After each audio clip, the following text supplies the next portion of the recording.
जयपुर का सबसे बड़ा अस्पताल, आग, अफरा तफरी और कई मौतें। लेकिन क्या ये बस एक हादसा था?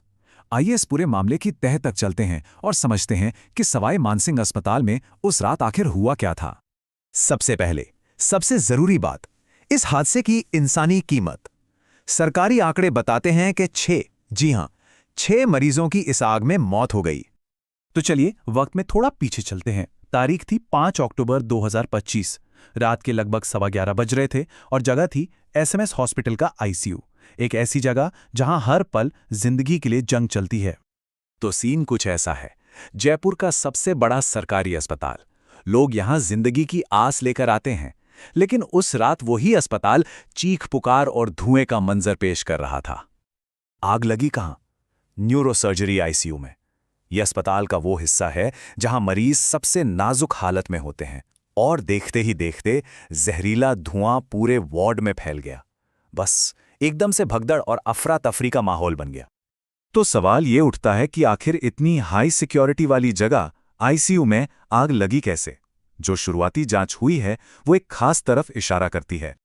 जांच के मुताबिक आग की वजह थी एक शॉर्ट सर्किट। सुनने में तो काफी आम वजह लगती है ना?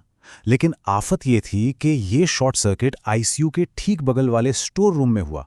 और उस स्टोर रूम में क्या था? कागज, मेडिकल सप्लाईज, यानी आग पकड़ने वाला सारा सामान। अब जरा सोचिए, एक स्टोर रूम में आग लगती है, उसका जहरीला धुआं सीधा बगल के आईसीयू में भर जाता है, जहां उस वक्त 11 बेहद गंभीर मरीज थे। कितनी तेजी से हालात काबू से बाहर हो गए होंगे। हाँ, hospital staff, police, fire brigade सबने मिलकर सभी 11 मरीजों को बाहर निकाल लिया। कोशिश पूरी की गई, लेकिन तब तक शायद बहुत देर हो चुकी थी। धुएं ने अपना असर दिखा दिया था और 6 लोगों की जान चली गई। तो क्या ये मामला बस एक शॉर्ट सर्किट का था? यहीं से इस कहानी में एक नया और ज्यादा गंभीर मोड़ आता है, क्योंकि जो लोग उस वक्त वहां थे, जो चश्मदीद थे, उनकी बातें कुछ और ही इशारा कर रही हैं। और ये इस पूरी ट्रेजेडी का सबसे बड़ा सवाल है, शॉर्ट सर्किट या लापरवाही? क्या ये एक एक्सीडेंट था जिस पर किसी का जोर नहीं था, या फिर ये एक ऐसी गलती थी जिसे रोका जा सकता था? तो अब देखिए, दो बिल्कुल अलग अलग बातें सामने आ रही हैं।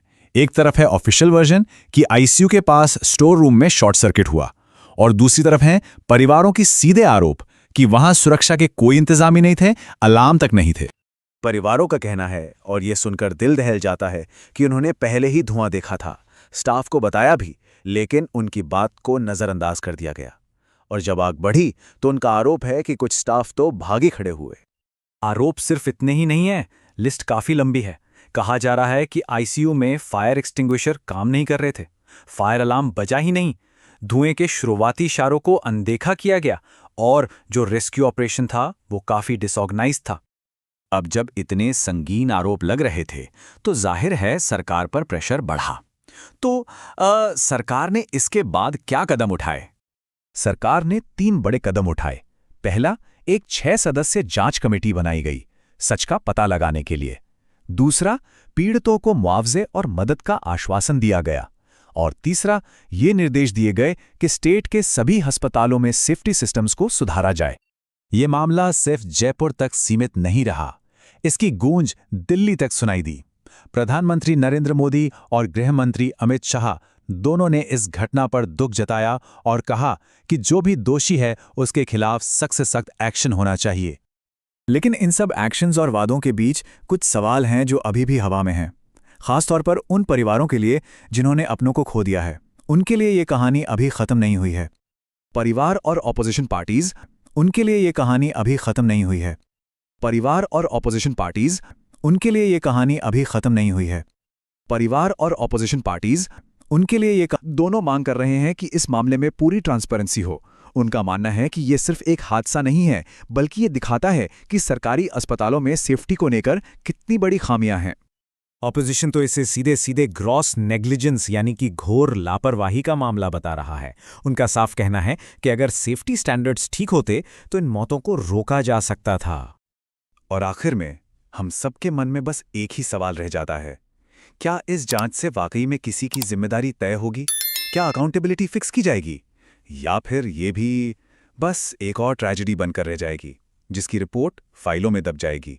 अगले हादसे के इंतजार में ही बस एक और ट्रेजेडी बनकर रह जाएगी, जिसकी रिपोर्ट फाइलों में दब जाएगी। अगले हादसे के इंतजार में ही